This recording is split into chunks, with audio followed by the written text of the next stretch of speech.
Open your web browser and go to the official Clip Studio Paint website and navigate to the download section. Click on the download button to start the download. Step 2. Running the installer. Once the download is complete, locate the installer file. It's usually in your downloads folder. Double-click on it to start. A security prompt may appear asking you to give administration rights for the installer so it can make changes to your device. Click Yes. Step 3. Installation settings.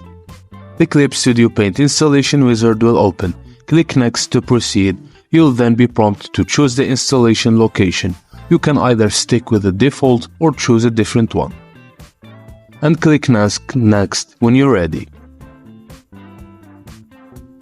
You can select the components you want to install. Typically, you'll want to install all components, so leave the checkboxes checked and click Next.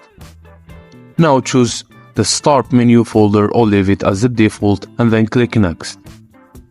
Step 4. Completing the installation. Review your installation settings and click Install to begin the installation process. Once it is complete, click Finish. Step 5. Launch the Clip Studio Paint. Congratulations, Clip Studio Paint is now installed on your PC. You can launch the application from the desktop shortcut to find it in the Start menu. And that's it guys for this video. Thank you for watching. Please don't forget to like and subscribe.